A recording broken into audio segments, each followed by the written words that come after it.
अच्छा ये बताओ कि ज्ञान बड़ा है कि प्रेम? ज्ञान बड़ा है कि भक्ति बड़ी? जोर से।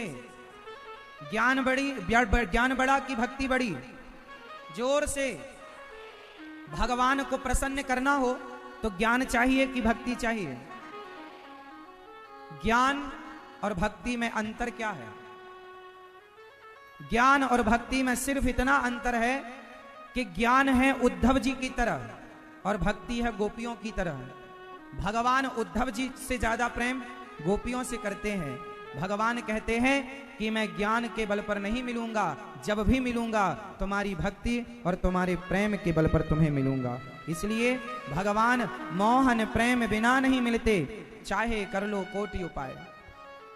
भगवान ज्ञानियों को ना ज्ञान का घमंड आ जाता है, इसलिए वो भगवान से वंचित रह जाते हैं, क्योंकि अभिमान में, एटीट्यूड में डूब जाते हैं।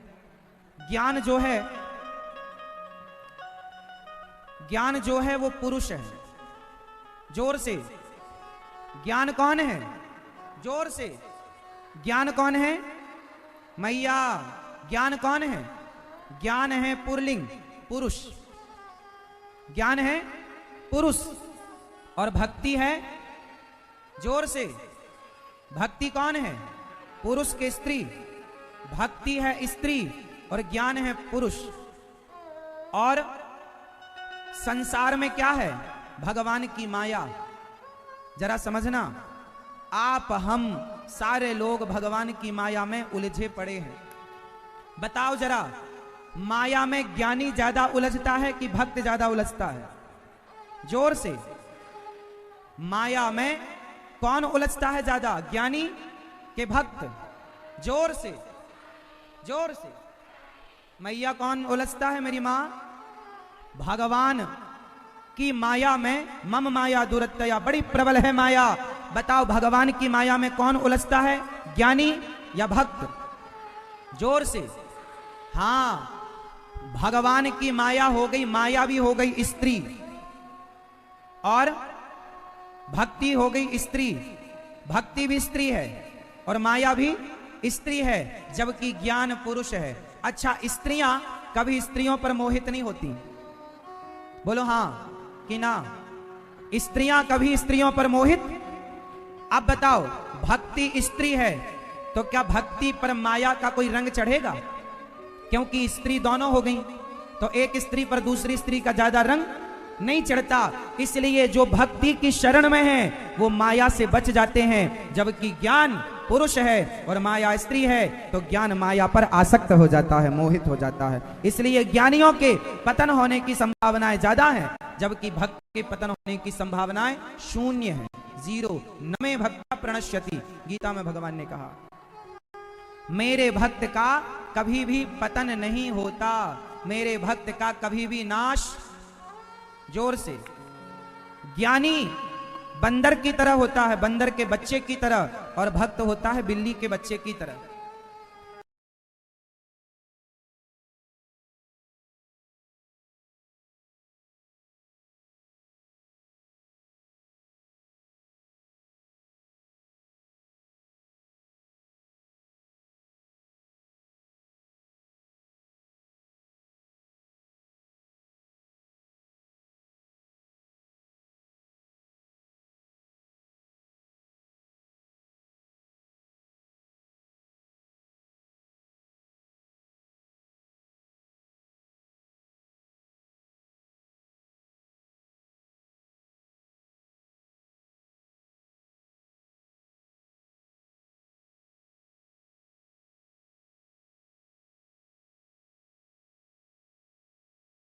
की कथा सुनेंगे तो आप लोगों की भी आंखें खुल जाएंगी। अच्छा ये बताओ, बंदर तो अपनी मां को पकड़ता है, मां नहीं पकड़ती। अच्छा, बिल्ली जब अपने बच्चे को एक घर से दूसरे घर ले जाती है तो बिल्ली का बच्चा मां को पकड़ता है कि मां बच्चे को पकड़ती है? जोर से। बिल्ली का बच्चा पकड़ता है अपनी मां को? हाँ, नहीं। कौन पकड़ता है? हाँ, ज्ञानी बंदर के बच्चे की तरह है, ज्ञानी भगवान को पकड़ता है। ज्ञानी, ये ज्ञानी है, फॉर एग्जाम्पल ये ज्ञानी भगवान को पकड़ता है। परंतु भक्त भक्त कभी भगवान को नहीं पकड़ता। जैसे बच्चा माँ को नहीं पकड़ता, बिल्ली बच्चे को पकड़ती है, उसी तरह भक्त कभी भगवान को नहीं पकड़ता, भगवान स्वयं भक्त को पकड़ते हैं। जिसने भगवान को पकड़ा है वो छोड़ सकता है भगवान को, पर जिसे भगवान ने पकड़ा है भगवान कभी नहीं छोड़ेंगे। इसलिए भगवान से कहा करो कि हे प्रभु हमारे हाथ आप पकड़ लो हाथ बनवारी, नहीं तो डूब जाएंगे, हमारा कुछ न बिगड़ेगा, तुम्हारी लाज जाएगी, पकड़ लो हाथ बनवारी, नहीं तो डूब जा। तो भगवान से कहो हे प्रभु आप हमें पकड़ लीजिए, आप सदा भगवान को पकड़ के रखिएगा। भगवान से प्रार्थना करिए प्रभु आप सदा हमें। इसलिए भक्त दोनों हाथ उठाकर प्रणाम करते हैं, प्रभु मेरा हाथ पकड़ लो आप। मैं तो अपने हाथों को आपके सामने करता हूं गोविंद। मुझे नहीं पता कि आप कहाँ हैं, पर आपको पता है कि मैं कहाँ हूं। मुझ में इतना बल कहाँ कि मैं आपको पकड़ सकूं, पर आप में इतना बल है कि आप मुझे जरूर पकड़ सकते हैं नाथ, इसलिए मैं नहीं पकड़ता, आप पकड़ लीजिए हे गोविंद। बोलो हे नाथ हमें स्वीकार कीजिए। भगवान से मेरी माँ प्रेम करना, बताओ ज्ञान बड़ा है कि प्रेम? ज्ञान भी जरूरी है, पर ज्ञान से श्रेष्ठ सदा प्रेम रहा है। इसलिए भगवान को पाने में ज्ञान नहीं प्रेम सहायक है। क्या सहायक है? आप में से कितने लोग भगवान से प्रेम करते हैं? कितना कितना कितना प्रेम करती हो मेरी माँ? इतना इतना इतना, बहुत सारा, बहुत सारा। अच्छा ये बताओ आप में से कितने लोग भगवान की पूजा करते हैं? अब ये बताओ कि पूजा और प्रेम इन दोनों में श्रेष्ठ क्या है? जोर से, जोर से। प्रेम। और आप लोग क्या करती हो? पूजा। पूजा कैसी करती हो आप वो भी मैं आपको बताऊं। आप सवेरे जल्दी नहाकर, जल्दी भी कभी 10 बजे भी कभी, आप सवेरे नहाकर क्या करते हैं? अगरबत्ती जलाने वाले लोग अगरबत्ती, धूप बत्ती जलाने वाले लोग धूप बत्ती जलाएंगे, घुमाएंगे भगवान की सामने, घुमाएंगे, फूल माला हार मेवा मिष्ठान चढ़ाएंगे, हो गई पूजा। नहवाएंगे, बिठाल देंगे, मिश्री के दाने रख देंगे, 2-4 चिरौंजी दाना रख देंगे, हो गई पूजा, है ना? अब आप एक काम करो, आपका पति आपको एक माला पहनाए, आपकी आरती उतारे, आपको मिठाई का डिब्बा रखे, आपको प्रणाम करे और प्यार करने पड़ोसन से चला जाए, चलेगा आप लोगों को? आपका पति पूजा करे आपकी और प्यार करे पड़ोसन से, आपकी पत्नी पूजा करे आपकी और प्यार करे पड़ोसी से, चलेगा किसी को? आपका पति आपकी पूजा करे और आपसे प्यार बिल्कुल ना करे तो आप खुश रहेंगे? जोर से सोचो कि जिस पूजा से आप खुश नहीं हो सकते उस पूजा से भगवान कैसे खुश होंगे? विचार करो। आप भगवान को क्या देते हैं? पूजा। भगवान ने कब कहा कि तुम हमारी पूजा करो? भगवान ने कब कहा कि तुम हमें नारियल चढ़ाओ? भगवान ने कब कहा कि तुम हमें मिठाई चढ़ाओ? भगवान ने कब कहा कि तुम हमें पुष्पों की माला चढ़ाओ? भगवान ने कब कहा कि तुम हमें 56 भोग लगाओ? भगवान ने कभी नहीं कहा कि तुम हमें सोना चढ़ाओ, चांदी चढ़ाओ, हीरा मोती चढ़ाओ। भगवान ने कभी नहीं कहा कि तुम हमें वस्त्र चढ़ाओ। भगवान ने कहा है कि हमें आप ये वस्तुएं मत दो, आप तो हमसे सच्चा प्रेम करो। लेकिन आप लोग प्रेम करते हैं जगत से और पूजा करते हैं जगन्नाथ की। कैसे खुश होंगे भगवान? अरे पूजा करो संसार के लोगों की और प्रेम करो भगवान से। आप उल्टा कर रहे हैं। भगवान पूजा से मिलते तो कर लो पूजा। तुम्हारी दादी अम्मा, तुम्हारे बाप दादे सब मर गए पूजा कर करके। किसी को मिले हो तो बताओ। राम ही केवल प्रेम प्यारा, जान ले यजो जाननी हारा।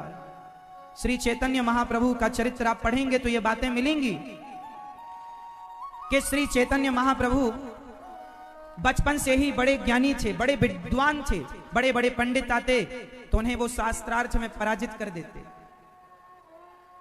महाप्रभु के हृदय में जितना ज्यादा ज्ञान था उससे करोड़ों गुना ज्यादा उनके हृदय में प्रेम था। और महाप्रभु को भगवान ज्ञान के बल पर नहीं मिले, पढ़कर देख लेना चरित्र, महाप्रभु को भी भगवान प्रेम के बल पर मिले हैं।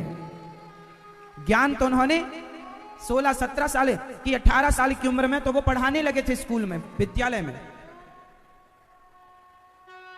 19-20 साल की उम्र में महाप्रभु श्री निमाई पढ़ाने लगे थे।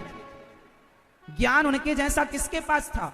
बड़े बड़े विद्वानों को वो मिट्टी पे मिला देते थे ज्ञान के बल पर, लेकिन उन्हें भी उस ज्ञान के बल पर भगवान नहीं मिले।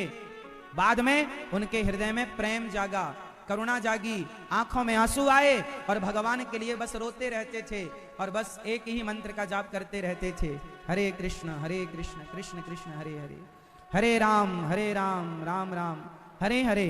उन्हें भी भगवान की प्राप्ति प्रेम के बल पर हुई थी।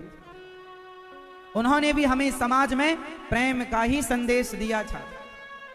इसलिए मेरी मां, भगवान की पूजा औपचारिकता में ना उलझे रहा करो। आप लोग भगवान की पूजा करती हो, पूजा भक्ति नहीं है, पूजा जोर से, पूजा भक्ति नहीं है, पूजा प्रेम नहीं है, पर प्रेम में किया गया हर काम पूजा हुआ करता है। शबरी ने छिलके खवाए प्रेम में, तो भगवान ने छिलके खाए, छिलकों को स्वीकार किया। और अभिमान में दुर्योधन ने 56 भोग परोसे, क्या भगवान 56 भोग खाए? दुर्योधन की पूजा भगवान ने स्वीकार की? भगवान ने दुर्योधन की पूजा स्वीकार नहीं की, भगवान ने विदुरानी के प्रेम को स्वीकार किया। भगवान पूजा को नहीं स्वीकार करते, प्रेम को स्वीकार। इसलिए पूजा बाद का विषय है। भगवान से पूजा, जब सच्चा प्रेम होगा तो प्रेम में आप नमक रोटी खवाओगे तो तुम्हारी गोद में आकर बैठकर वो नमक रोटी खाएंगे। वो थोड़ी कहते हैं कि तुम हमें 56 भोग खवाओगे तो हम आएंगे ना। भगवान प्रेम चाहते हैं आपसे, तो आप लोग भगवान की पूजा करोगे या भगवान से प्रेम? आपका पति आपकी पूजा करे और प्रेम ना करे तो आप खुश रहेंगी? तो भगवान की आप पूजा करते हो और प्रेम दुनिया वालों से करते हो तो भगवान कैसे खुश? भगवान तो सोचते होंगे मेरा भक्त तो मुझे प्रेम ही नहीं करता, पूजा बराबर करता है। ये औपचारिकता है, फॉर्मेलिटी। क्या करना इसका? भगवान किसके भूखे हैं? भगवान जोर से प्रेम के। इसलिए प्रेम कीजिए, प्यार कीजिए, भगवान के प्रेम में आंसू बहाइए, भगवान की याद में रोया करो, कन्हैया को रो करके बुलाया करो, हे गोविंद अब आपके बिना हम कैसे जिएंगे। कभी तो भगवान से इतना प्रेम हो, इतना प्रेम हो कि आंखों के आंसू रुकने ना चाहिए, इतना रोया करो भगवान के लिए। गोपियां रोया करती हैं, सिर्फ रोया करती हैं। भगवान की सबसे बड़ी भक्ति क्या है? रोना। आप में से अच्छा ये बताओ, भगवान को पैसा चढ़ाना सरल है कि आंसू चढ़ाना सरल है? जोर से, जोर से। गलत उत्तर है आपका। भगवान को पैसा चढ़ाना सरल है, आंसू चढ़ाना बहुत कठिन है। सरल होता तो सारे लोग चढ़ा ना देते अपने नेत्रों का जल, पर चप्पल जूते के लिए आदमी रोता है, बेटा बेटी के लिए आदमी रोता है, पर भगवान के लिए कौन रोता है बताओ? इसलिए भगवान के लिए रोया। अब किसी के बेटा ना हो, किसी को बेटा ना हो तो वो ना बेटे के लिए रोती है, रोता है, हमें हो भाई भगवान बेटा। एक स्त्री को बेटा नहीं हो रहा था तो वो किसके लिए रो रही थी? जोर से, मैया बताओ मेरी माँ, एक स्त्री को बेटा नहीं हो रहा था वो किसके लिए रो रही थी? एक आदमी की दुकान नहीं चल रही थी वो किसके लिए रो रहा था? दुकान, एक की नौकरी नहीं लग रही थी वो किसके लिए रो रहा था? नौकरी के लिए। आदमी नौकरी के लिए रो लेता है, आदमी बेटे के लिए रो लेता है। जितना एक स्त्री एक पुरुष बेटा बेटी के लिए रोते हैं, परिवार के लिए, पैसे के लिए रोते हैं, दिल में हाथ रख के बताओ क्या इतना कभी इंसान ने भगवान के लिए आंसू बहाया? बहाता है? नहीं। इसलिए हम और आप भगवान से वंचित रह जाते हैं। भगवान जब मिलेंगे तो तुम्हारे नेत्रों के जल के बल पर, आंसुओं के बल पर मिलेंगे। इसलिए कहता हूं कन्हैया को एक रोज रो कर पुकारा, कृपा पात्र किस दिन बनूंगा तुम्हारा। मेरे साथ होता है प्रतिक्षण तमाशा, क्या बताएं कन्हैया को। कन्हैया को एक रोज रो कर पुकारा, कृपा पात्र किस दिन बनूंगा तुम्हारा। मेरे साथ होता है प्रतिक्षण तमाशा, है आंखों में आंसू और दिल में निराशा। कई जन्मों से पथ पे पलकें बिछाई, न पूरी हुई एक भी दिल की आशा। सुलगती विरह की करो आग ठंडी, भटकती लहर को दिखा दो किनारा। कन्हैया को एक रोज रो कर पुकारा, रो कर के पुकारा। गोपियों ने कैसे पुकारा? रो कर के पुकारा। मैया भगवान के लिए कोई भक्त रोए कि प्रभु कब दर्शन दोगे। हे नाथ हमारा आपके सिवा कोई नहीं है। रोज प्रार्थना किया करो, रोज पुकारा करो। सारी गोपियां रो रही हैं। उद्धव जी क्या हमारे कन्हैया को हमारी याद नहीं आती? हाँ क्या कन्हैया तुम्हें हमारी याद नहीं आती? क्या बताएं कि कन्हैया को कितनी याद आती है, पर क्या करें। अच्छा एक बात बताओ मैया, गोपियां भगवान से प्रेम करती हैं, आप में से कितने लोग भगवान से प्रेम करते हैं? तो आज से आप लोग 2 और 2-4, बहुत ज्यादा नहीं, कम से कम 2-4 आंसू भगवान के प्रेम में, भगवान की याद में रोज बहाया करेंगे। क्या संभव है? बोलो, रोया करो। अच्छा आप भगवान से प्रेम कितने लोग करते हैं? एक बार फिर से कंफर्म कराओ।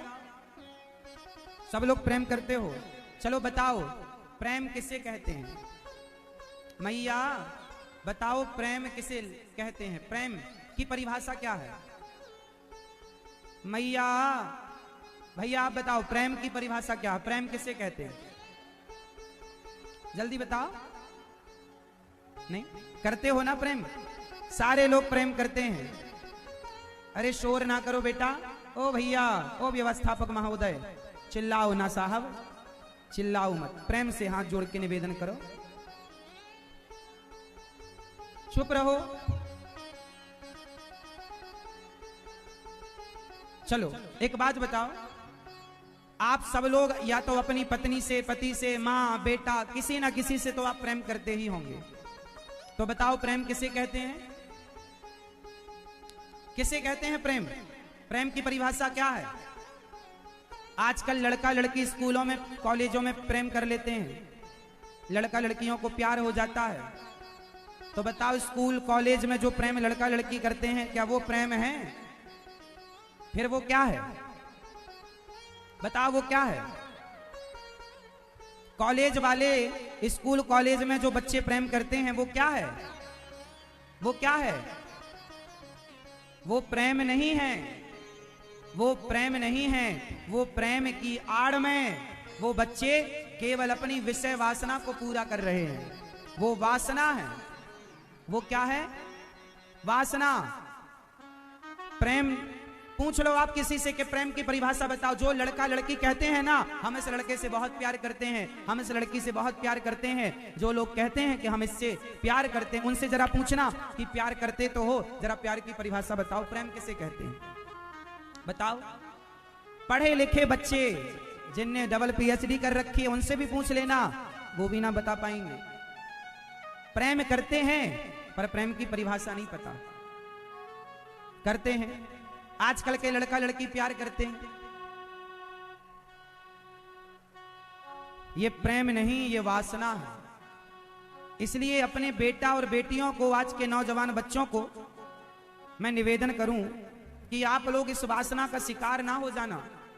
अब उसने जो रंग दिखाया, उसने गाय का मांस, इसी से गाय काट कर इसी को मांस दिया, पका और पकाया इसने। अब क्या करे, प्यार जो किया है तो पकाया गाय को, और गाय का मांस उसने इसी के मुंह में ठूसा। खा मेरी बहनों होती है। पहले के तुम्हारे बाप दादे ना शादी विवाह सब जगह नहीं करते थे, नाम गोत्र खानदान कुटुंब सब मिलान करते थे। मूर्ख नहीं थे तुम्हारे बाप दादे। क्यों? इसका एक साइंटिफिक रीजन बताऊं मैं आपको, साइंस के आधार पर कारण समझाऊं मैं आपको। समझो, हमारे यहां कहा जाता है कि ब्राह्मणों का विवाह ब्राह्मणों में ही होता है, क्षत्रियों का विवाह क्षत्रियों में, और वैश्य का विवाह वैश्य में, और शूद्र का विवाह शूद्र में। क्यों ये बात क्यों कही जाती है? क्योंकि विचारों का, जैसे ब्राह्मण की लड़की है और वो ब्राह्मण घर में जाएगी तो ब्राह्मण के विचार मिल जाएंगे, उससे ज्यादा दिक्कत परेशानियां गृहस्थी चलाने में नहीं होंगी। क्षत्रियों का जो रिवाज है तो क्षत्रिय की लड़की क्षत्रिय में जाएगी तो सेम सेम रिवाज रीति रिवाज, वैश्य की लड़की वैश्य में जाएगी तो सेम सेम रीति रिवाज शूद्र की। अब सोचो कि कोई हिंदू की लड़की जो गाय, आप में से कितने लोग गाय को अपनी माता मानते हैं? चलो ठीक है।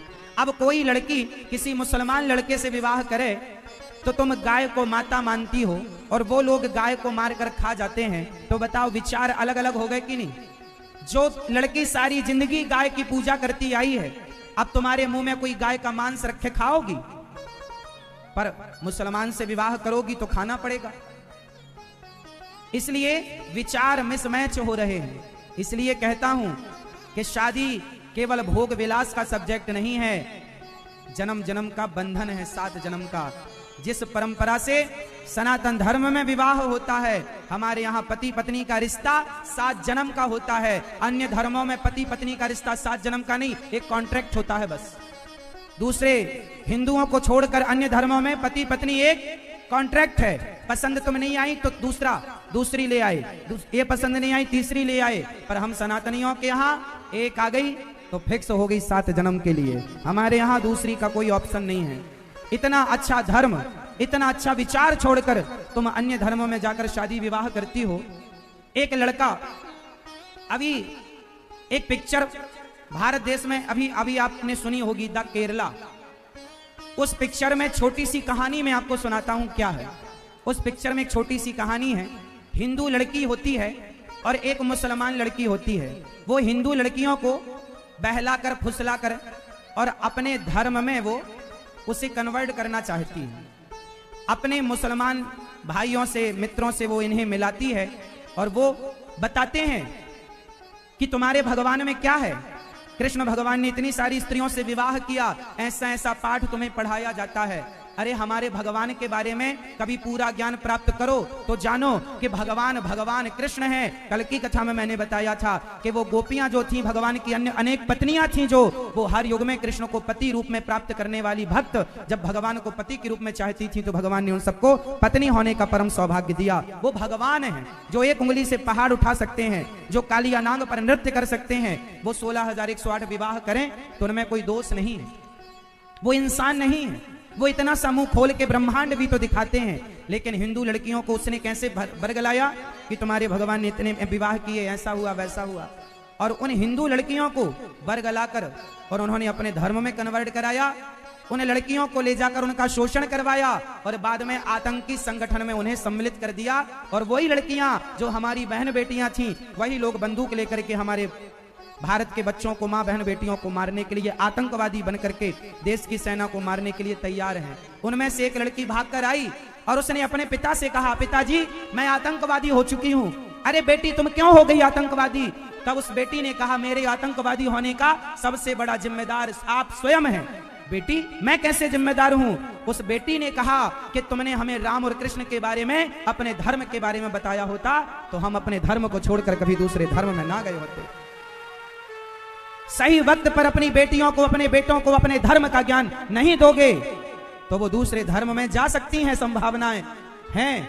कल रोते रहना। इसलिए राम के बारे में, कृष्ण के बारे में, चैतन्य महाप्रभु के बारे में अपनी बेटियों को, अपने बेटों को ज्ञान दो, समझाओ राम कौन है, कृष्ण कौन है। समझो अपने सदग्रंथों के बारे में। एक लड़की एक लड़के से विवाह करती है, मुसलमान लड़के से, और वो लड़का ले जाकर हनीमून मनाने के बहाने उसे विदेश ले गया, एक मुस्लिम कंट्री, मुस्लिम देश ले गया और उस देश में उसे 70 लाख रुपए में बेच दिया। सच्ची घटना बोल रहा हूं, 70 लाख में बेचा। खरीदने वालों ने उसके साथ क्या किया, देह व्यापार में भेज दिया। अब वो वैश्या की तरह देह व्यापार करती है। जैसे तैसे उसने भाग कर किसी से कहा, भैया हमें जरा एक फोन करने दो। अपनी माँ को उसने बात की, माँ मैं माफी मांगती हूँ आपसे। क्यों? जब तुम समझाती थी कि इस लड़के से विवाह ना करो तो मुझे लगता था तुम गलत थी, पर माँ मुझे 70 लाख में बेच दिया है। ऐसी कितनी लड़कियों से प्यार का ये बहाना कर करके प्यार के बहाने ले जाते हैं, और विदेशों में जैसी तुम्हारी शकल सूरत होती है वैसे दाम मिल जाते हैं। तुम जरा ज्यादा सुंदर होगी तुम्हारे ज्यादा पैसा मिलेंगे, तुम जरा सांवली होगी तुम्हारे कम पैसे मिलेंगे। विदेशों में भारत से जाकर लव जिहाद क्या है, यही तो है, प्यार के बहाने ले जाकर और देह व्यापार में घुसा दिया जाता है बहन बेटियों को। और ये हमारी बहन बेटियां ना जाने कब समझेंगी, कब सीखेंगी। उस लड़की ने अपनी माँ से बात की और अंत में उसकी माँ ने रोते हुए कहा, बेटी तू वापस आ जा। उसने कहा, माँ वापस आने का कोई ऑप्शन नहीं है, मैं इन लोगों के साथ घिरी पड़ी हूँ, आज जैसे तैसे बात कर पाई हूँ माँ, अब मैं आखिरी फोन कर रही हूँ, अब मैं मर जाऊंगी इसके बाद माँ, अब मेरे जीने का कोई अर्थ नहीं रहा। उस लड़की ने आखिरी बार माँ से बात की और आत्महत्या कर ली। क्या करती, सारी जिंदगी अपने शरीर को नुचवाती उन भेड़ियों के हाथ से। इसलिए तुम्हारी अनपढ़ माँ, तुम्हारे अनपढ़ पिता तुम्हारे दुश्मन नहीं हैं, तुम्हारे लिए लड़का ढूंढेंगे, सब्र रखो। कोई लड़का पसंद आए तो कर लेना शादी। माँ बाप को बताओ, माँ बाप के कितने अरमान होते हैं, कितने सपने होते हैं कि मेरी बेटी बड़ी होगी मैं विवाह करूंगा उसका, है ना। और जब आप भाग जाती हो किसी लड़का लड़की के साथ, कभी पलट कर देखती हो, तुम तो अपना घर बसा लेती हो लेकिन माँ बाप का बसा बसाया घर उजाड़ देती हो मेरी बहनों। ऐसा कैसा प्यार है? क्या यही प्यार की परिभाषा है कि तुम अपने माँ बाप के घर को उजाड़ दिया? अरे तुम्हारी माँ, बताओ आपके पिता और आपकी माँ आपसे प्यार करते हैं कि नहीं? जोर से। कितने बच्चे यहाँ पर ऐसे हैं जो ये मानते हैं कि हमारे माता पिता हमसे बहुत प्यार करते हैं? कितने बच्चे यहाँ बैठे हैं जो आपके माता पिता आपसे प्यार करते हैं? करते हैं, लेकिन आप क्या करते हैं? कॉलेज में एक लड़का मिलता है, अभी साल भर का मिला हुआ लड़का, आप उससे इतना प्यार कर लेती हो, इतना मोहब्बत कर लेती हो कि उस 1-2 साल से मिले लड़के से इतना प्यार हो गया कि 25 साल से मिली माँ का प्यार छूट गया तुमसे, 25 साल से मिले पिता का प्यार छूट गया तुमसे। ये कैसा प्यार है तुम्हारा? ये प्यार नहीं है, ये तुम्हारी चमड़ी की वासना है, शरीर का अटैचमेंट है, इससे ज्यादा कुछ नहीं है। तुम्हारा शोषण करना दुनिया चाहती है। कौन नहीं चाहता तुम्हें छूना, कौन नहीं चाहता तुम्हें प्राप्त करना? कब समझोगी तुम? लड़कों की एक लड़की मेरे से बोली, मेरे माता पिता मेरे साथ गलत व्यवहार करते हैं। मैंने कहा क्या? बोला मेरे भैया रात के 9 बजे तक आते हैं तो मम्मी पापा कुछ नहीं कहते, और मैं जरा 10 मिनट लेट हो जाऊं तो माँ बाप डांटने लग जाते हैं। लड़कों के साथ अलग व्यवहार करते हैं मेरे पिता, और मेरे लड़कियों के साथ अलग व्यवहार किया जाता है। मैंने उस बहन से कहा, मैंने कहा मेरी बहन ये बताओ कि सरिया की दुकान में, सरिया लोहा, सरिया की दुकान में, सरिया दुकान के बाहर पड़ा होता है, सरिया की दुकान में सरिया दुकान के बाहर पड़ा होता है, और जौहरी की दुकान में हीरा क्या बाहर पड़ा होता है? इतनी सी डिब्बी में तिजोरी के अंदर संभाल कर रखता है। क्यों? क्योंकि सरिया कीमती नहीं है, हीरा कीमती है। लड़कियां तो खानदान का हीरा हुआ करती हैं, इसलिए माँ बाप तुम्हें संभाल कर घर के अंदर रखते हैं। और ये लड़के, ये सरिया है, इनकी कीमत कम होगी तो कितनी कम होगी? लोहे में जंग लगेगी तो कम बिकेगा। कितना कम होगा? 2-5 रुपए दाम कम होगा, और क्या होगा? लेकिन हीरा टूट गया तो 1 रुपए का भी ना बिकेगा, टुकड़ा टुकड़ा हो गया। एक बार अच्छा, समाज में आज भी आप देख लो, अब ये अच्छा है कि बुरा मैं नहीं जानता, मैं इतना जानता हूं कि आज किसी लड़के पर कोई लड़का पराई लड़की के साथ रहने लग जाए और समाज को पता चल जाए कि ये लड़का चरित्रहीन है, उसका दर्शन किया आपने? जी हाँ, दर्शन किया। ये भैया अपने हाथ से कच्चा जो नारियल होता है ना, दिखाओ नारियल, ये देखो, ये नारियल बड़ा मजबूत होता है। ये नारियल अब मतलब इनके शरीर इतना मजबूत है कि अपने हाथ से ये नारियल तोड़ देते हैं। अब दिखाएंगे भी ये तोड़ के किस तरह से नारियल तोड़ते हैं। गुरुजी, इनको मैं चाचा जी हमारे सदाबाद से हैं, अजय चौधरी जी हैं, और इनका बहुत ढेर सारा आशीर्वाद रहा, और बागेश्वर धाम में हम 151 कन्याओं को नारियल पानी सर से तोड़कर पिलाया गया है। अच्छा। और इनका आशीर्वाद प्यार बहुत ज़्यादा, मुझे बहुत सपोर्ट प्यार करते हैं, यहाँ से बेटे की तरह मानते हैं। खुश रहिए, खुश रहिए। और एक छोटा हमारे भाई है रोहित, और काफ़ी मतलब बहुत ज़्यादा प्रेम करते हैं। प्रसन्न रहिए, ये प्रेम बना रहे आप भाई भाइयों का। आप गौरी गोपाल आए, यहाँ की सेवाओं का दरस परस किया, अच्छा लगा। हम चाहते हैं दिखाइए मुझे- क्या दिखाना चाहते हैं,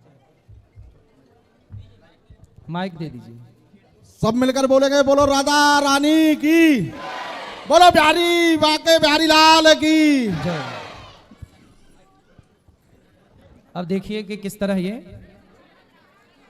नारियल हम तोड़े, अरे हमसे ना टूटेगा सरकार, नहीं टूटेगा, ये बड़ा मजबूत है, हम थोड़ी जिम जाते हैं। आप तोड़ लेते हो चाचा, आप तोड़ लेते हो?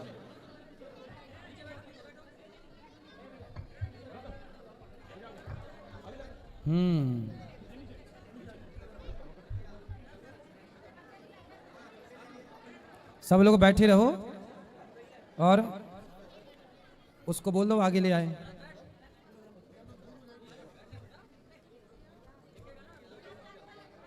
हाँ तुम ही ले लो, ठीक है, चलो।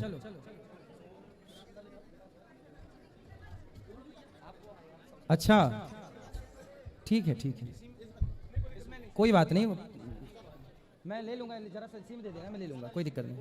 हाँ हाँ, सिर से तोड़ोगे? अच्छा सिर से तोड़ेंगे नारियल भैया, देखना सावधान होके देखना, देखो चोट ना मार लेना भैया, सुनो चोट ना मार लेना, भगवान सुखी रखे। लो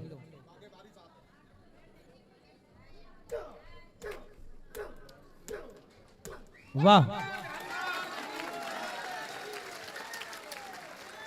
वाह वाह, बहुत सुंदर,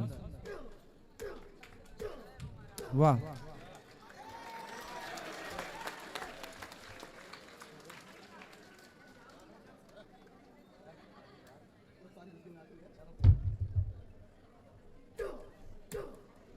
वाह,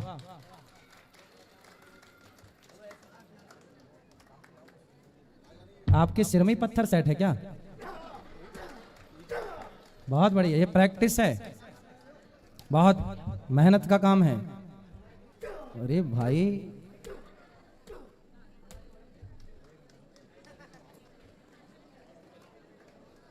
जब आप लोगों को गुस्सा आए तो ऐसी करना है आपको भी, जब भी आपको क्रोध आए दांतों से, देखो दांतों से छील दिया, वाह दांत भी मजबूत हैं, वाह। गन्ना बहुत अच्छे से खाते होंगे भैया, वाह सुंदर।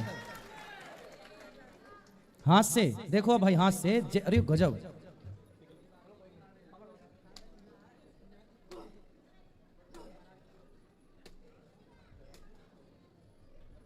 वाह फूट गया ये, सुंदर, हाथ भी मजबूत है। ये है हाथ नहीं हथौड़ा, 2.5 किलो का हाथ ये है, ये है 2.5 किलो का हाथ।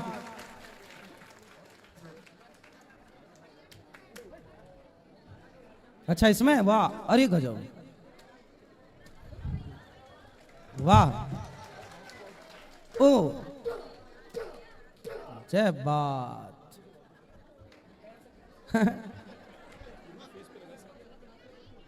जांग से कि घुटने से? वाह, घुटने से, वाह वाह, टूट जा सिम सिम जल्दी।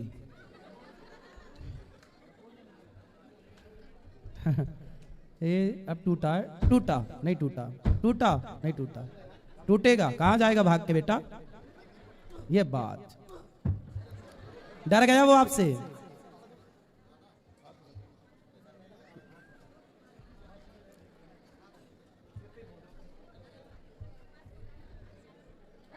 जय बात, ये वाह, एक में अंडरटेकर से लड़ोगे तो हरा दोगे उसको, काहे खूब मारोगे उसके शरीर से, महले उसका भी नारियल तोड़ दोगे। जय बात। अरे अरे इसमें पानी न जाए दे, इसको हटा लो।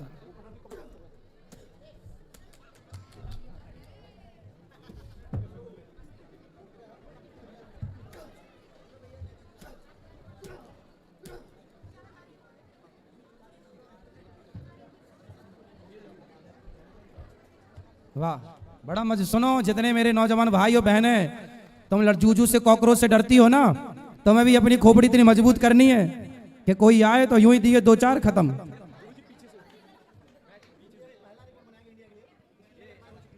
ये पहला रिकॉर्ड बनाएंगे, देखो अब ये इस तरह तोड़ेंगे नारियल। ध्यान रखना बस पैंट ना फटे। वाह वाह वाह, सुंदर।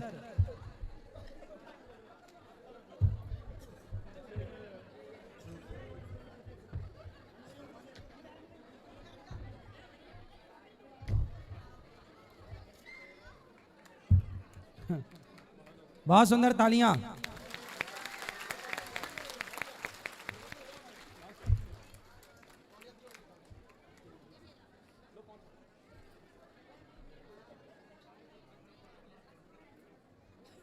बढ़िया है।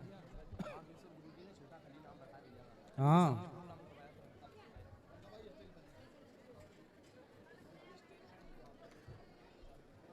सुंदर। छोटे खली हैं ये, सुंदर, बहुत बढ़िया।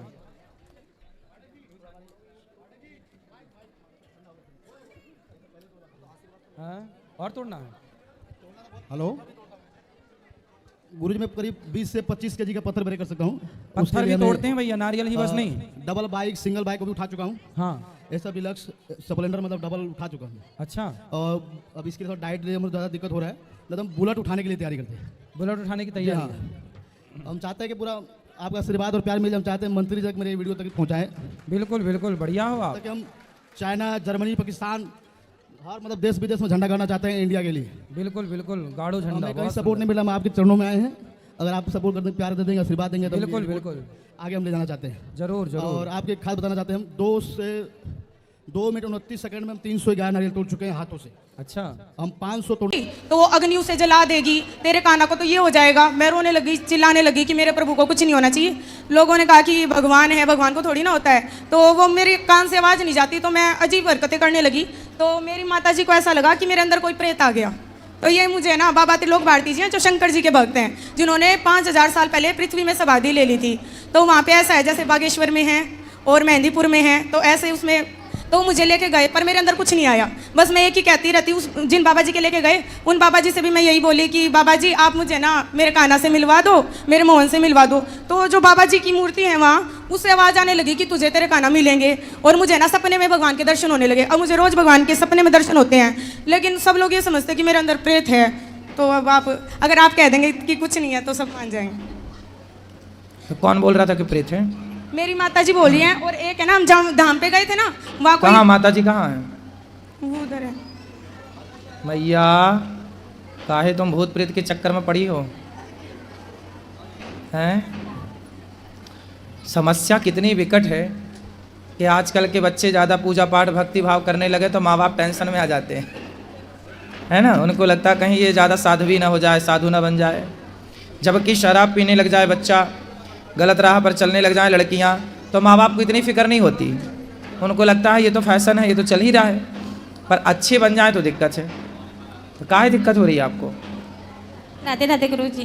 दिक्कत ये थी जी, ये ना पागलपन करने लगी, सारा सामान फोड़ने लगी, मेरे को मार कूच करने लगी, अपने छोटे भाई को मारती थी। मतलब ये देखो मेरे दांत वगैरह भी इसने तोड़ दिए, जुरखे बुरखे ऐसे बहुत बुरी तरह हरकत करने लगी। इस वजह से तुम अपनी माँ को काहे मारती हो? मैंने माँ को नहीं मारा, बताऊं? मैंने आपको बताया मेरे अंदर आवाज़ सुनती। जैसे ये आरती करने जाती ना प्रभु की, जैसे मैया आरती करने जाती प्रभु की, तो वो अग्नि तेरे कान्हा को जला देगी। ये जो तेरी माँ है ना, ये माँ नहीं है। जैसे पूतना आई थी कृष्ण को मारने के लिए, ऐसा कौन बोल रहा था? पता नहीं, अपने आप आवाज़ आती। मैंने मैया को बताया कि मेरे को आवाज़ आती है, तो ये सोची मेरे अंदर प्रेत है। और फिर माँ को मार दी तुमने? मारा नहीं गुरुजी। माँ कह रही दांत तोड़ दिए? नहीं गुरुजी, मैंने नहीं मारा। आप कहते हो ना कि माता पिता की सेवा करनी चाहिए, आप जो कहते हो ना, मैं खुद करने की कोशिश करती हूँ, लेकिन मेरा शरीर अस्वस्थ है। और ये मैंने पता है किस लिए किया था गुरुजी? इन्होंने संतों को गालियां दी थी और आपको गालियां दी थी, जो मैं बर्दाश्त नहीं कर पाई गुरुजी। मैं संतों को गालियां बर्दाश्त नहीं होता। बाबा प्रेमानंद जी को इन्होंने गालियां दी थी, मैं कैसे बर्दाश्त कर लेती? आपने कहा था गुरुजी, आपने कहा था कि माता पिता है ना, माता पिता को भगवान के लिए छोड़ना पड़े तो छोड़ सकते हैं, जैसे प्रहलाद जी ने हिरण्य को। अरे तो माँ के दांत तोड़ दोगे? नहीं गुरुजी, मैंने नहीं तोड़ा, ये खुद मेरे को मारती हैं। नाम जब करती हूँ ना तो झाड़ू लेके सर पे मारती हैं, चुप हो जा तू, ऐसे बोलती हैं। कोई बात नहीं, भगवान की राह। अच्छा बेटा, भगवान की भक्ति करना बुरा नहीं है, लेकिन भक्ति में ऐसे नहीं हो जाना कि हम अपना काम छोड़ दें, अपनी जिम्मेदारियां भूल जाएं। बेटा काम भी तो करना, पढ़ाई लिखाई आपकी हो गई पूरी? +2 की है गुरुजी, अभी संस्कृत का कोर्स करेंगे। आपने कहा था ऑनलाइन क्लास लगेगी, आप संस्कृत वो तो ठीक है बेटा, पर आपके यहाँ की कोई पढ़ाई क्या क्या कॉलेज वगैरह हो गया आपका? कॉलेज में संस्कृत शास्त्री का ही कोर्स करेंगे गुरुजी। हम करेंगे, परिवार से पर अभी कर कुछ नहीं रही हो? नहीं, अभी कुछ नहीं करे। कहाँ तक पढ़ी हो? +2 की है अभी गुरुजी, अभी कॉलेज में एडमिशन लेना। तो ले लो ना बेटा, अपनी पढ़ाई पूरी करते चलो, साथ साथ भक्ति करते चलो, अपना काम भी तो कुछ करना है। गुरुजी आप बस है ना एक वचन ले लो, मैं इनको कुछ नहीं बोलूंगी कि ये संतों का कभी अपमान ना करें। नहीं, संतों का अपमान क्यों करती हो आप? चलो बात करो, क्या बुराई है संतों में? गुरुजी मैं आपको बता नहीं सकती, ये इतनी परेशान करती है, इतनी परेशान कोई करती बात नहीं, वो परेशान करती है माना की। गुरुजी अपना एक भी काम नहीं करती, पानी पी के गिलास का बर्तन भी नहीं उठाती है, ऊपर से इसके पापा ड्रिंक करते हैं, मेरे को वे भी परेशान करते हैं। इनकी सारी जिम्मेवारी मेरे ऊपर है, घर की जिम्मेवारी मेरे ऊपर है, पढ़ाई ना ये पढ़ती ना कहना मानती, सारा दिन गाली गलौज करती है, दौड़ती आपस में लड़ती है ना वैसे लड़ती है। इसका छोटा भाई स्कूल से आता है, स्कूल की बातें नहीं बताने देगी, मेरे को सोना है तो चुप हो जाओ, मेरे को टीवी देखना है तो चुप हो जाओ, मेरे को संत की बात चुप हो जाओ, हमें नहीं बोलने देती है। कमरे 3 है गुरुजी, एक में मंदिर बनाया, वहाँ नहीं किसी को जाने देती। घर मेरा बहुत छोटा है गुरुजी, मेरे को कपड़े ऊपर धोने होते हैं, ऊपर नहीं चढ़ने देती, ना कपड़े सुखाने देती, ना ताने। मेरे लड्डू गोपाल के हाथ नहीं लगाना, मेरे भाव से मैं पूजा करूंगी, उस वो मुझे स्वीकारनी है, मेरी तरफ से पूजा करो। गुरुजी ये बताओ कि हमारी कुछ भी भाव नहीं है, मैं बेटी की अधीन हूँ क्या पूजा करने के लिए? ये कहती है मैं जैसे कहूँ ना वैसे कर, मैं जैसे कहूँ वैसे बैठ, मैं जैसे कहूँ वैसे मान, मैं जैसे कहूँ वैसे पानी पी, ऐसे परेशान करती है मेरे को। गुरुजी ये सोच के बाद सीधा भोजन बनाती है, चप्पल पहन के भोजन बनाती है मेरी माता जी। कोई बात नहीं, देखो हर साधु से, हर संत से, हर गुरु से ना माँ ही बड़ी होती है बेटा। हम तो आपको बाद में मिले, कोई भी साधु बाद में मिला, आपको पहले माँ मिली। आपकी माँ ही थी जिसने आपकी मालिश की, आपको नहलाया धुलाया, उंगली पकड़कर चलाया। इसलिए आपकी माँ से संत, कोई भी साधु संत बड़ा नहीं हो सकता, ना हम बड़े हो सकते हैं ना कोई भी साधु। इसलिए आपकी माँ, जब आप अपनी माँ को बोलोगी उल्टा, कुछ करने नहीं दोगी, अपने भाई को उसका रिवीजन नहीं करने दोगी, तो माँ को गुस्सा तो आएगी। गुरुजी ये सारे दिन सांसारिक बातें करते हैं, कभी कोई बात चर्चा नहीं करते। बेटा संसार में रहना है तो कुछ सांसारिक बातें तो करनी ही पड़ती है ना बेटा। कभी तो गुरुजी भगवान की चर्चा करे। तो हम है ना 3 घंटे भगवान की चर्चा, मैं हम टीवी 3 में आप घंटे ही कथा सुनाते सुनती हैं। हूँ बस, और कुछ नहीं सुनती। हाँ बस ठीक है, सुनो, बाकी अपनी माँ से माँ की तरह बात करो, बेटी की तरह। गुरुजी मैं ऐसा क्या करूँ जिससे अगले जन्म में मुझे ऐसे माता पिता मिले जो मेरी भक्ति में विरोध उत्पन्न ना करे। अरे इस जन्म में ही अपना कल्याण कर लेना, जन्म जन्म का चक्कर ही खत्म, मोक्ष हो जाए ना, काहे बार बार आना जाना। ठीक है गुरुजी। ठीक है? गुरुजी आपसे दीक्षा लेनी है। लेकिन सुनो, आगे से आप अपनी माँ को पलट के जवाब नहीं देंगी, और घर का काम भी, अपनी माँ के काम में हाथ नहीं बटाती हो आप। गुरुजी मैंने जैसे बताया मैं अस्वस्थ रहती थी, स्वस्थ होने के बाद करने लगी, जब पुनः अस्वस्थ हुई तो अब मैं नहीं करती हूँ, अब मैं केवल ठाकुर जी की सेवा करती हूँ। क्या बीमारी है आपको? गुरुजी है ना हमारी हड्डी में दर्द रहता है कमर की में, और डॉक्टर से चेकअप करवाए, रिपोर्ट में कुछ नहीं आता। तो आप योग किया करो बेटा, कल को शादी होगी तो वहाँ ससुराल जाके भी यही सब करोगी। गुरुजी शादी से जुड़ा एक और प्रश्न है, मैं ना मोहन जी को, जो कृष्णा जी हैं, उनको प्रियतम मानती हूँ, तो मैं आजीवन विवाह नहीं करना चाहती। क्यों? खुश रहो, खुश रहो। विवाह क्यों नहीं करना चाहती हो? क्योंकि हम मोहन को बसते हैं प्रियतम भाव से, इसलिए। अरे तो भगवान मोहन को भजो प्रीतम भाव से, पर माँ के तो दांत वात ना तोड़ो। गुरुजी वो भूत प्रेत बताते हैं, मेरे को बहुत क्रोध आता है। अब नहीं बताएंगे, पर आपको काम भी तो करना चाहिए ना कोई घर का। वहाँ पे सजाड़ा में ना जो बाबा जी के यहाँ, घर में कुछ काम नहीं करना चाहिए आपको? करना चाहिए गुरुजी। क्यों नहीं करती हो? शरीर अस्वस्थता के कारण गुरुजी, अरे नियम भी भगवान। नहीं निभा पाती मैं। थोड़ा बहुत तो कर सकते हो। वो तो हम करते हैं, इनसे पूछो आप। क्या करती है? सिर्फ लड्डू गोपाल की सेवा करती है, उनसे जुड़ा हुआ कोई भी और काम होता है वो मम्मी करेगी, मैं कुछ नहीं करूँगी। वो इसकी मजबूरी होती है सर गुरुजी, जो उसकी मजबूरी होती है, जो मुझे नहीं करना होता। जब भी करती है तो बहुत तांडव मचाती है, घर में बहुत परेशान करती है। और गुरुजी इसको ये बोलो कि मंदिर तो सबके लिए, भगवान सबके लिए, सारे पूजा करें। तो आप अपनी माँ को मंदिर नहीं जाने देती हो? गुरुजी इनका जो मंदिर है वो नीचे इन्होंने बना रखा है। अब बाबा प्रेमानंद जी ने बोला था कि आपका एक ऐसा साधना कक्ष होना चाहिए जिसमें कोई सांसारिक व्यक्ति प्रवेश ना करे, तो आप उसके अंदर जाओगे तो आपको कभी, जैसे कि ये काम क्रोध आते हैं ना, तो नाम जप के बीच में आपको ये नहीं आएंगे, तो मैं उस कक्ष में किसी को नहीं जाने देती, ताकि उसमें जाने से मेरा मन शांत हो। उसमें मैं नाम जप करती हूँ। सारी बेटियां ऐसी हो जाएंगी तब तो हो गया बंटा ढार। बेटा भक्ति का तुम लोगों ने अर्थ ही गलत कर लिया, ये गलत ट्रैक पे चली गई आप। भक्ति का मतलब यदि ये है ना, तो पूरे देश में अकर्मण्यता फैल जाएगी तेजी से। यदि भक्ति की ये परिभाषा आप लोग मानने लग मैं ना गए, सारा काम करूंगी, तो सारा लेकिन आप- बंटाढार हो जाएगा देश का। गुरुजी आपने कहा ना पढ़ाई भी करूंगी, घर का काम भी करूंगी, लेकिन संतों का अपमान नहीं सुन पाऊंगी। संतों का अपमान कोई नहीं करेगा। आपकी माँ को आप परेशान करती हो तो बोलेगी माँ, तो इसमें क्या गुरुजी है? मुझे बोल लेना, आपको क्यों बोले? कोई बात नहीं, आपकी माँ भाई आखिर ये सब दिमाग में माँ को तो ये लगता है कि आपके दिमाग में चारा भूसा संतों ने डाला है, तो वो संतों को गाली दे रही हैं। लेकिन आपको ना संतों की भाषा ऐसी नहीं होती, संतों का कहना ऐसा नहीं होता जैसा आप मान रहे हो। सांसारिक क्या होता है भाई, देखो काम क्रोध लोभ मोह इतना बुरा नहीं है बेटा, इतना डरना नहीं है इन चीज़ों से। ये सारी चीज़ें अच्छी हैं। काम ना होता तो आपका जन्म कैसे होता, क्रोध ना होता तो ये बच्चों को डांटता कौन, व्यवस्थाएं कैसे होती, लोभ ना होता तो फिर कोई काम ही क्यों करता, क्यों फिर कोई पैसा कमा, कैसे फिर देश की अर्थव्यवस्था चलती। तो लोभ, काम क्रोध लोभ, मोह ना होता, गाय अपने बछड़े को चाटे ना, उससे प्यार ना करे, उससे दूध ना पिलाए तो बछड़ा मर जाएगा। तो गाय को बच्चा पैदा करती एक मोह जागता है, जैसे माँ को बच्चा पैदा होते ही उसको एक मोह जाग जाता है कि मेरा है।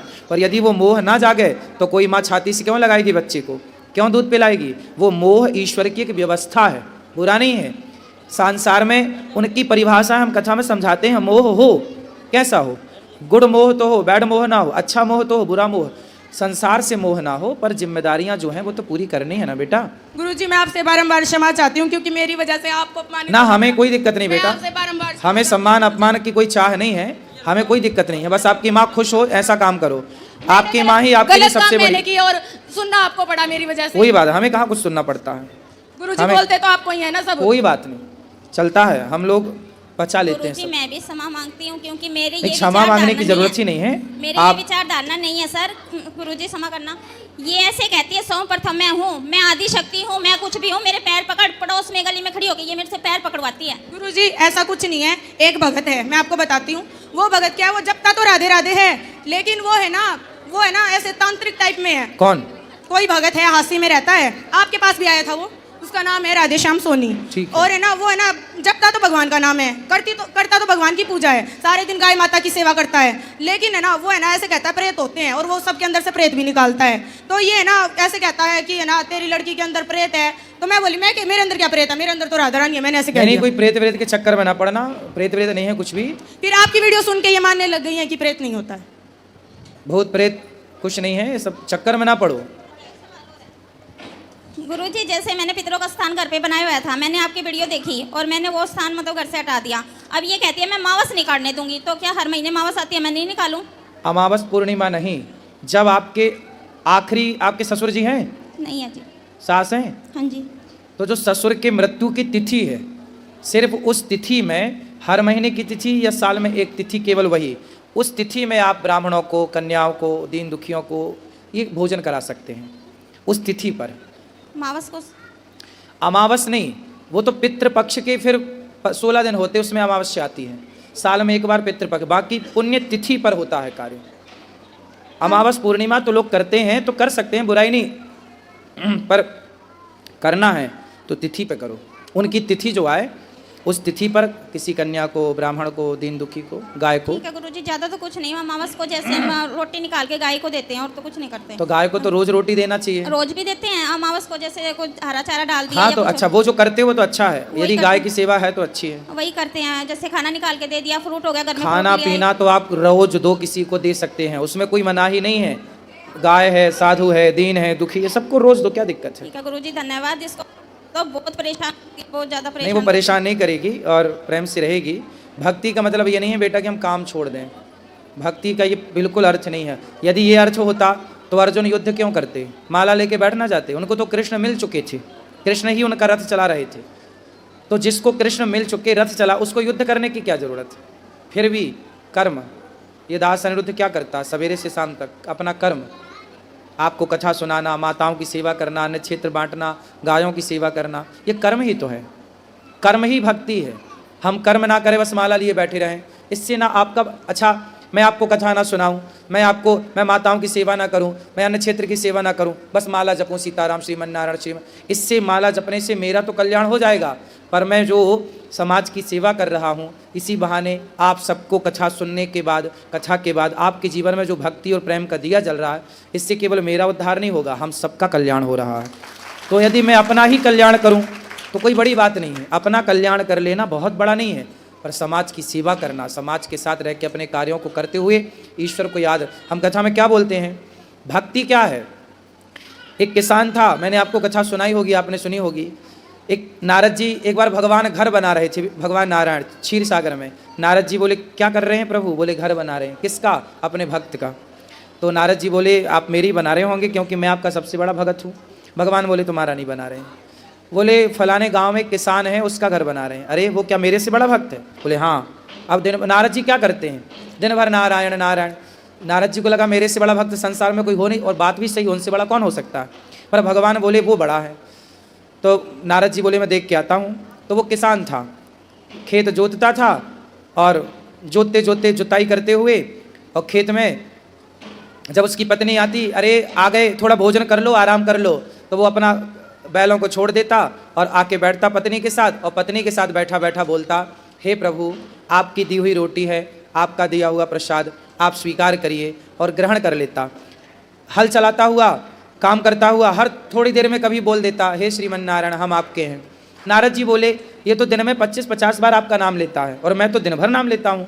भगवान ने कटोरा दिया, बोलिए कटोरा लो, इसमें घी भरा है या दूध भरा है, पूरी पृथ्वी की परिक्रमा लगा के आओ, घी भरा है और एक बूंद भी टपकना नहीं चाहिए। नारद जी ने कटोरा हाथ में लिया, पूरी पृथ्वी की परिक्रमा लगाई और आए। भगवान ने बोला, भगवान ने कहा कि मेरा नाम कितनी बार लिया आपने, कितनी बार आपने मुझे याद किया? नारद जी बोले प्रभु पूरा ध्यान कटोरे के घी में था, कहीं गिरना। ये मीट मछली खाता है, बात कराओ। छोड़ता नहीं है, और थोड़ा संगत भी गड़बड़ है, बात भी नहीं मानता है। बात कराओ। जी जी धन्यवाद। राधे राधे गुरु जी। क्या नाम है आपका? राधे राधे। हर्ष नाम है। हर्ष जी। मांस खाते हो? जी खाता हूँ। रोज खाते हो? कभी कभी? कभी कभी। क्यों खाते हो? अच्छा लगता है खाने में। आप अपनी एक उंगली काट के दीजिए, हम भी पका के खाएंगे। दे सकते हैं? नहीं। क्यों? जब आपकी उंगली काटी जाएगी दर्द होगा कि नहीं? हाँ जी। तो आपके लिए जिस मछली को पानी से निकाल के मारा जाता होगा उस मछली को दर्द नहीं होता होगा? जिस मुर्गी को आपके लिए काटा जाता होगा उससे दर्द नहीं होता होगा? किसी की आह, किसी की पीड़ा अपने स्वाद के कारण, अपने शौक पूरे करने के कारण आप किसी की जान से खिलवाड़ कर रहे हैं, सही है? नहीं। क्या यही धर्म है आपका? खाने को आपके पास अनाज है, दाल चावल सब्जी रोटी काजू बादाम फल फ्रूट्स, खूब खाओ। जो खाने वाले पदार्थ हैं खाओ। मांस कुत्ता खाता है, बिल्ली खाती है, शेर खाता है, भैंस शाकाहारी है तो घास खाती है, मछली नहीं खाती। खाती है? नहीं। फिर जब जानवर लोग जो ईश्वर ने उनके लिए बनाया वही खाते हैं, वो जानवर हो के अपना धर्म नहीं बदल रहे हैं, तो आप इंसान हो के वो क्यों खा रहे हैं जो आपके खाने योग्य नहीं है? क्यों खाते हैं मांस? उत्तर दीजिए। अब नहीं खाऊंगा। क्यों नहीं खाएंगे? ना खाने का कारण? उनकी भी जिंदगी होती है, उन्हें भी दर्द होता है। तो ये आपको पहले नहीं पता था, अभी पता लगा? पता था गुरु जी। फिर क्या उम्र है आपकी? 18 साल। 18 साल। इस उम्र में आपको काबिल बनना चाहिए, योग्य बनो, समाज के काम आओ, अच्छे बनो, काम आओ। किसी की जान मत लो अपने लिए। अब लोग बकरा काट देते हैं, अपने त्योहार मना रहे हैं, खा रहे हैं बकरा, सही है? नहीं। फिर ये उम्र मेहनत करने की है, काम करने की है, बिजनेस करो, व्यापार करो, नाम कमाओ, पैसा कमाओ और समाज की सेवा करो। पढ़ाई का मतलब क्या है? शिक्षा का मतलब क्या है? सिर्फ डिग्रियां? नहीं। एक व्यक्ति वो है पढ़ा लिखा, जी। जो पढ़ लिख करके केवल ऐशो आराम से जी रहा है, अपने बच्चे परिवार को देख रहा है बस। और एक वो है थोड़ा कम पढ़ा लिखा है पर वो सबकी सेवा कर रहा है, पैसा कमा रहा है और सबकी सेवा कर रहा है, भूखे को रोटी, प्यासे को पानी, निर्वस्त्र को वस्त्र। आप बताओ आपके हिसाब से इन दोनों में कौन ज़्यादा इंटेलिजेंट पढ़ा लिखा आप किसको मानेंगे? वो जो केवल अपने लिए खर्च कर रहा है या वो जो कमा के समाज के लिए खर्च कर रहा है? जो कमा के समाज के लिए खर्च कर रहा हूँ। इसलिए आपको ऐसा ही बनना चाहिए, ठीक है? शराब पीते हो? कभी कभार। 18 साल की उम्र है आपकी, शराब पीते हो। शराब पीना सही? शराब पीने का एक फायदा बताओ। शराब पीने का केवल एक फायदा। आप पीते हो तो फायदा बताओ, हम भी पिएंगे फिर आपके साथ। एक फायदा बता दो शराब पीने का, एक फायदा। फिर आज शाम को अपन दोनों पिएंगे यदि आपने एक फायदा बताया तो। क्या फायदा है शराब पीने का? कोई फ़ायदा नहीं है। तो क्यों पीते हो? नुकसान बताओ एक, शराब पीने के नुकसान। बहुत सारे नुकसान हैं। एक तो बताओ, मैया बैठो, एक नुकसान बताओ। लीवर किडनी खराब हो जाता है। लीवर किडनी खराब होता है, हाँ जी। परिवार बिगड़ जाता है। हाँ जी। आज जेल के अंदर जितने अब कैदी हैं, अभी हम भोपाल जेल गए थे कथा सुनाने, 4000 कैदी थे अंदर। 4000 कैदियों से मैंने बात करी, उनसे पूछा कि आप जेल क्यों आए। सबने अपना अपना बताया, पर मूल में सबने बताया, कोई बाप का मर्डर करके आया, कोई माँ का, कोई कुछ, कोई चोरी करके, कोई रेप करके, कोई कुछ, पर सारे लोगों ने बताया कि महाराज जी ये सारे क्राइम, अपराध हमने केवल शराब के नशे में किए। शराब पी थी, पता ही नहीं चला हमसे क्या गलती हो गई। मतलब सारे पापों की जड़ शराब है। शराब को महापाप में रखा है शास्त्रों ने। हम सारे संत लोग मना करते हैं शराब मत पियो, अच्छी होती ना साहब शराब, तो हम क्यों मना करते? हम भी ना पीते। कुछ तो बुराई होगी शराब में, इसलिए तो सारा जमाना मना करता है कि शराब ना पियो, ना पियो। जी। अच्छी होती तो दूध पीने को तो कोई मना नहीं कर रहा है, गन्ने का रस पीने को तो कोई मना नहीं कर रहा है। कर रहा है मना? नहीं। फिर शराब को मना किया जा रहा है, मतलब कुछ गलत है, इसलिए सब मना करते हैं। तो समझो ना मेरे भाई इन बातों को, समझोगे कि नहीं? जी समझेंगे। अब नहीं पीना। और ऐसे दोस्त जो आपको शराब पिलाते हों, वो आपके दोस्त नहीं है, वो आपके दुश्मन है। जो आपको शराब पिलाए वो आपका दोस्त है या दुश्मन है? दुश्मन है। फिर उन्हें आप क्या बोलते हैं? मेरा दोस्त है। आप मेरे को शराब पिलाओगे तो आप मेरे दोस्ती का काम कर रहे हो या दुश्मनी का? दुश्मनी का। इसलिए उन दुश्मनों से सावधान जो आपको भटकाएं। कैकई को किसने भटकाया था? मंत्रा ने। कौन थी ये मंत्रा? कैकई किसकी माँ है बताओ? क्या कही किसकी? भरत की। नहीं पता ना? ये पता नहीं, पूछ के बता, नकल कर लिया आपने इतनी देर में। हाँ जी। सोचो, शराब पीना याद है, मांस खाना याद है, लेकिन आपको आज के यूथ हो आप, आने वाला भारत का भविष्य हो आप, जब आपकी ये हालत है कि आपको शराब के बारे में पता है कि कौन सी ब्रांड की शराब बढ़िया है, कौन सी कितनी महंगी, सब पता होगा शराब के बारे में, लेकिन आपको भरत की माँ और राम की माँ का नाम बताओ, बताओ। कौशल्या। बताया किसी ने? नहीं किसी ने। याद है? हाँ जी। तो आपको सही राह पर चलना चाहिए, गलत राह पर चलोगे तो अब आप बताओ कि आप जैसे बच्चे देश में सब हो मांसाहारी शराबी, इनसे भारत का निर्माण होगा? नहीं। आपसे क्या उम्मीद करेगा ये भारत? आप बताओ, हम आपसे क्या उम्मीद करें कि आप बड़े होकर क्या देंगे भारत को, क्या देंगे समाज को? हम क्या उम्मीद करें आपसे, आप बताइए, बताओ। आप आज का 18 साल का बच्चा हो आप, मतलब आने वाला भविष्य हो आप, भारत हो आप ही भारत हो, आप ही भारत को बनाने और बिगाड़ने वाले हो। बताओ हम क्या उम्मीद करें आपसे? बनाओगे या बिगाड़ोगे भारत को? बनाएंगे। तो कैसे बनाओगे जब जो खुद को नहीं बना सकता वो भारत को क्या बनाएगा? पहले खुद को तो बनाओ। समझ में आई बात? जी। बेटा पढ़ाई पे ध्यान दो, लक्ष्य तैयार करो। पढ़ाई लिखाई के साथ जब आपकी उम्र में हम थे तो हम अपने लक्ष्य में लग गए थे, अपने काम में। शराब आप बिल्कुल गंदी बात है। ऐसे दोस्तों के 4 हाथ दूर ही रहना है, ऐसे लोगों से दूरी, टच भी नहीं करना है ऐसे मूर्खों को जो शराब पीते हैं, मांस खाते हैं। तुम जाओ चूल्हे में, हम सही राह पर चलेंगे, दूसरों के चक्कर में अपना ना बिगाड़ो। जी गुरुजी। समझ में आई? जी। ठीक है। राधे राधे। राधे राधे को। और यहाँ बोलो बेटा। गुरुजी राधे राधे। हम्म, आपको चरण में कोटि कोटि प्रणाम। खुश रहिए। मेरा सवाल है कि ये माता लक्ष्मी नारायण के चरण क्यों दबाती है? माता लक्ष्मी नारायण के चरण क्यों दबाती हैं? क्योंकि वो अपने धर्म का, अपने कर्तव्य का पालन कर रही हैं। जैसे पुत्र को आप अपने माँ बाप के चरण दबाते हैं, जैसे बेटे का धर्म है माँ बाप के चरण दबाना, ऐसे लक्ष्मी जी पत्नी हैं तो अपने पति के चरण दबाकर वो अपने धर्म का पालन करती हैं। हर नारी को दबाना चाहिए अपने पति के चरण, वो धर्म का पालन कर